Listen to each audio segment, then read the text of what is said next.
जय मसीह की एंड गुड मॉर्निंग।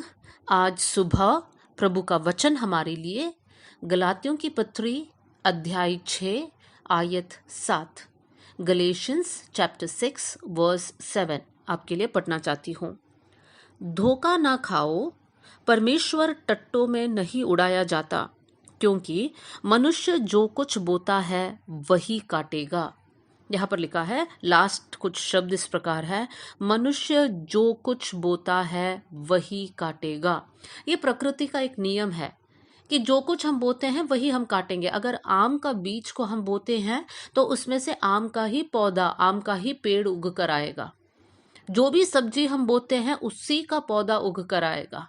हम कभी ऐसे उम्मीद नहीं कर सकते हैं कि हमने आज आम का पेड़ या आम का बीज को बोया और हमने दुआ प्रार्थना किया तो सेब उग कर आया। ऐसा नहीं है।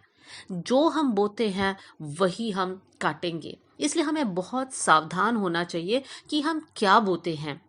उसी आयत के पहले कुछ शब्द इस प्रकार है, धोखा ना खाओ। इसका मतलब है हम धोखे में पड़ जाते हैं। हम ये भूल जाते हैं कि हम जो बो रहे हैं कुछ सालों बाद उसी का परिणाम हमारे जीवन में हम देखेंगे।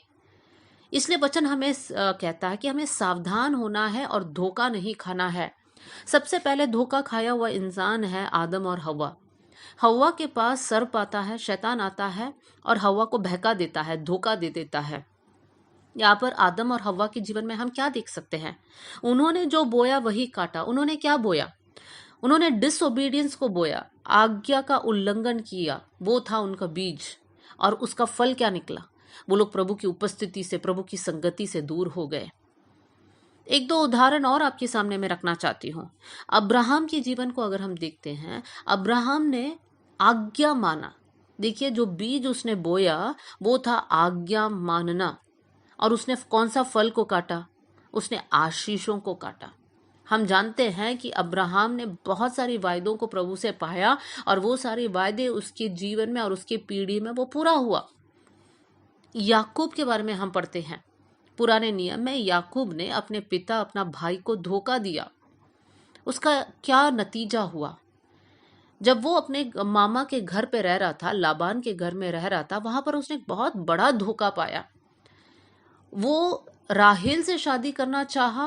राहेल के लिए 7 साल मेहनत किया, लेकिन शादी के दिन उसकी शादी राहेल के साथ नहीं हुआ, उसके साथ धोखा हुआ और उसकी शादी राहेल की बड़ी बहन के साथ हुआ। फिर दोबारा 7 साल उन्होंने राहेल के लिए काम किया। मेरे प्रियो, जो इंसान धोखा बोता है वो धोखा को भी वापस काटेगा। और हमेशा याद रखना है कि जितना हम बोते हैं उससे ज्यादा हम काटते हैं। एक आम का बीज को अगर हम बोते हैं, उसी आम के पेड़ में से बहुत सारे फल निकलते हैं। इसलिए हमें बहुत केयरफुल होना चाहिए। एक आयत और आपके सामने रखना चाहती हूँ। गलातियों की पत्री 6वां अध्याय और 8वीं आयत। यहाँ पर लिखा है, जो अपने शरीर के लिए बोता है वो शरीर के द्वारा विनाश की कटनी काटेगा। मेरे प्रियो, शरीर में जो बोते हैं वो लोग विनाश को काटेंगे। इसका क्या मतलब है? पहला कोरिन्थियों 6वां अध्याय और 9वीं आयत, 1 कोरिन्थियंस चैप्टर 6 वर्स 9। यहाँ पर उसके बीच में से मैं पढ़ रही हूँ, धोखा ना खाओ, ना वेश्यागामी, ना मूर्ति पूजक, ना परस्त्रीगामी, ना लुच्चे, ना पुरुषगामी, ना चोर, ना लोभी, ना पियकड़, ना गाली देने वाले, ना अंधेर करने वाले परमेश्वर के राज्य के वारिस होंगे। बहुत से वक्त मसीही लोग भी ये सारे काम कर लेते हैं।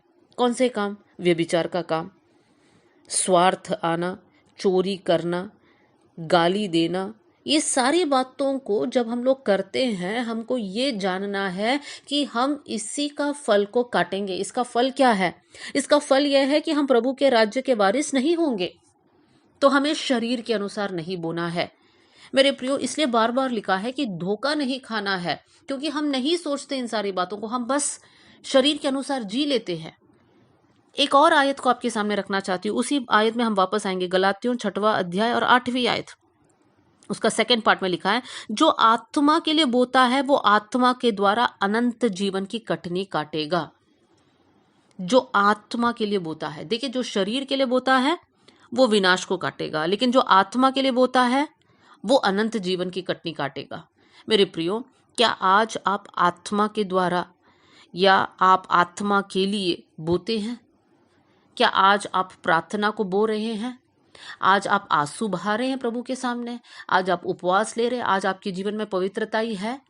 आज क्या आत्मिक बातों में अनुशासन है? क्योंकि इसी का आशीष को कुछ साल बाद आप काटोगे। अगर आज आप प्रार्थना नहीं कर रहे हैं, आज आप वचन के अनुसार नहीं चल रहे हैं, तो कुछ सालों बाद आप प्रभु के आशीषों की उम्मीद नहीं कर सकते हैं। भजन संहिता 126 और उसकी 5वीं आयत में इस प्रकार लिखा है, Psalms 126 वर्स 5 में, जो आंसू बहाते हुए बोते हैं वे जय जयकार करते हुए लवने पाएंगे।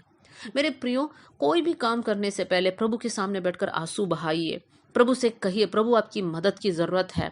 आप एक नया बिजनेस शुरू करना चाहते हो, या आपके बच्चे नया पढ़ाई के कोर्स स्टार्ट कर रहे हैं, या कोई शादी की बात हो रही है, कुछ भी हो रहा है, आप आंसू बहाइए प्रभु के सामने बैठकर। प्रभु से कहिए, प्रभु आपकी इच्छा के बाहर हम नहीं जाना चाहते हैं, आप हमें गाइड कीजिए, आप हमको मार्गदर्शन करें। जब आप इस प्रकार प्रार्थना करते हैं तो परमेश्वर आपको गलत मार्ग में जाने नहीं देंगे, आप सही मार्ग में आगे बढ़ेंगे और साथ में अपने जीवन में आप आशीष को देख पाएंगे। लेकिन अगर आप अपनी इच्छा के अनुसार, अपने घमंड के अनुसार आप डिसीजंस को लेते हैं, तो उसके बाद हमारे जीवन में दुख ही होगा। शिमशोन की घटना को भी हम जानते हैं कि शिमशोन कैसे आज्ञा नहीं माना, कैसे अपना अभिषेक का या अपना अलग रहने का उस बुलाहट को उसने आदर नहीं किया और उसका जीवन कैसे नाश हो गया इन दी एंड में।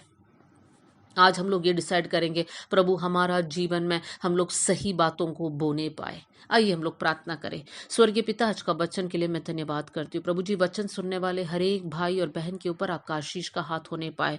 प्रभु, आपका वचन हमें सिखाता है कि जो हम बोते हैं वही हम काटेंगे। प्रभु, हमारी आत्मिक जीवन में प्रभु जी हम सही बातों को बोने पाए, हमारी शारीरिक जीवन में हम सही बातों को बोने पाए। प्रभु, हमारे जीवन से प्रभु हर एक शारीरिक पाप को आप निकाल दीजिए। प्रभु जी, लॉर्ड, जितनी भी बातें हम लोग ने पहला कुरिन्थियों की आयतों में पढ़ा, प्रभु जी वो सारी बातें हमारे जीवन से निकाल दीजिए। प्रभु जी, हम आपके स्वर्ग राज्य के वारिस बनना चाहते हैं। परमेश्वर पिता, हमारे अंदर से सारी गंदी बातें निकल जाए। प्रभु जी, सही बातों को बोकर प्रभु जी आत्मिक बातों में आगे बढ़े कर हम प्रार्थना करते हैं। प्रभु जी, आपने हमारी प्रार्थना सुन लिया, इसलिए धन्यवाद। आदर और महिमा आपको देते हुए यीशु के नाम से हम मांगते हैं, amen. God bless you all. जय मसीह की।